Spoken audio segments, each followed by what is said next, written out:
Hello, hello. Hello. Who are we here with? Savannah. Very nice to meet you, Savannah. So, where are you from? From here. Hello. Oh, you're from here? Yeah. That's cool. All That's my cool. life. So, what are you doing out here? Working. Working? Yeah. An escort. How long have you been involved in that? Almost 7 years. 7 years? What do you like about the lifestyle? The money. Other than the money, what do you like about the lifestyle? There's good days and bad days. Really, that's what I'm doing it for, is the money. So, Explain to me what a good day looks like. $2,000. $2,000? A few thousand. A few thousand. Okay. What's the most you ever made in one night? The most I've ever made in one night? Probably 15,000. So, how many hours do you usually work when you step out? It's always never the same. It's always different. Okay, that's cool. So, I could be out all day, or I could only be out like maybe an hour. Yep. okay. Do you get scared or nervous at all coming out here? There's been times, I usually work on the strip. I don't usually work down here, but it's more scary walking down here. Okay. But because you never know, getting into cars with people, you never know how somebody's gonna react to it, Right. So, what's the craziest situation you've been in while working? Well, there's a lot of crazy situations. The other day, I got into a car with this guy, and he seemed really cool. He started doing drugs, and then he started talking about his home life, his wife and stuff. And we drove to a Dottie's really far away, like by St. Rose, and we ended up driving through his neighborhood, where he was trying to check on his, see if his wife was trying to have sex, was cheating on him, and he pulled a gun out like he was gonna go and shoot her. And oh, wow. I couldn't drive the car because it was a stick shift, so I kind of was locked in his car while he went and did whatever he did with his wife. But I never knew he had a gun, so it just, and you never know what can happen, Yeah, true. So, you said he was trying to kill his wife? Well, he thought his wife was cheating on him. Oh, okay. So he drove around his neighborhood, and then he parked a little bit from his house and pulled out a gun and puts a hoodie on, and he's like, "I'll be right back." Oh, wow. And this was a trick? Yeah. So he was cheating on his wife. Right. Was trying to find out was his wife cheating. Right. Can you tell us another situation that you had to deal with these tricks? I was in a truck, in a white truck, driving up here up the street, and he was trying to take me farther than I wanted to go.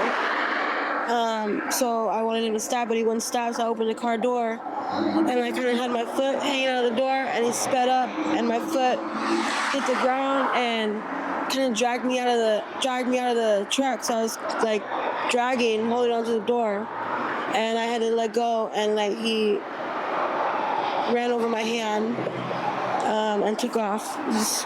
I was really fucked up afterwards. How old were you when you dealt with your first trick? 21. 21? Can you tell us what that experience was like? How did you get started?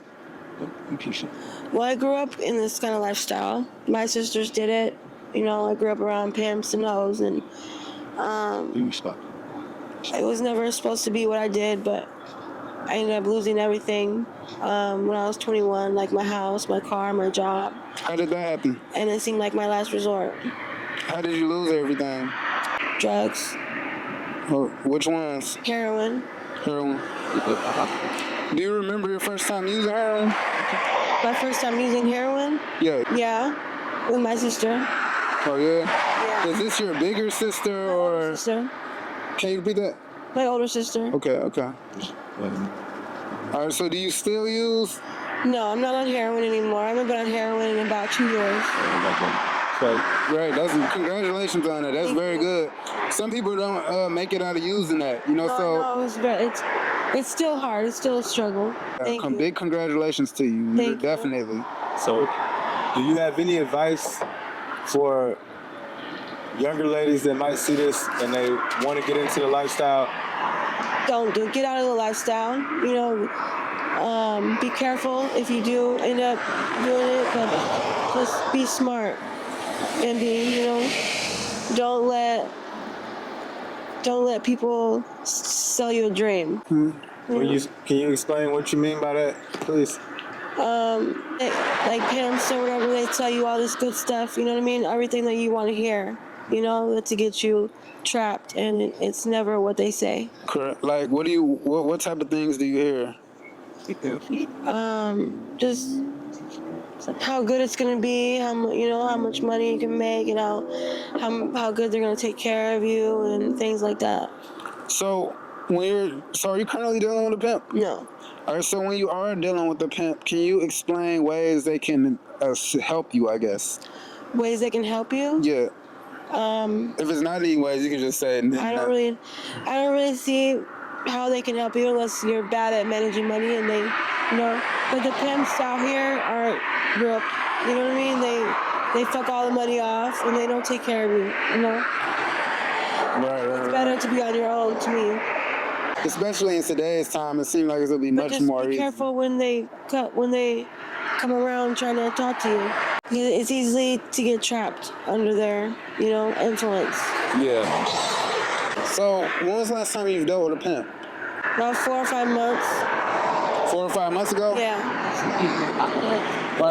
What was that experience like? I fell in love with him.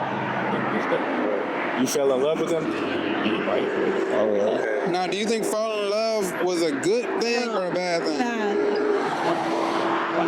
All right. So you said it was a bad thing. How so? Because it's not real love. What do you mean by that? It's not it. Because they only love you for what you can give them, not for you. Okay. And then once you don't have nothing to give, or once you want to do something different, you see how it really is. So do you see yourself getting out of the lifestyle, doing something different? Yeah, I do. What's some goals you got in mind? Going back to school, maybe for medical assisting. Yeah. I don't really know. I'm just trying to get myself back together and, you know, see how it can be to be normal again. So tell me what that is to you, having your stuff together. A real job, maybe having a family, kids, having my family back. You know. Do you have kids? I have 2 kids, a boy and a girl. Okay. Do you see them often? Not as much as I'd like to. What? Do they know about the lifestyle or about your lifestyle? My family does, but not. They're too young. Okay. We have other working girls watching this channel. Do you have any, I guess, encouraging words for them? Just be smart and stay safe. Savannah, we appreciate your time. We thank you for this interview. And follow us on Sin City Stories. You know, this page is for motivation.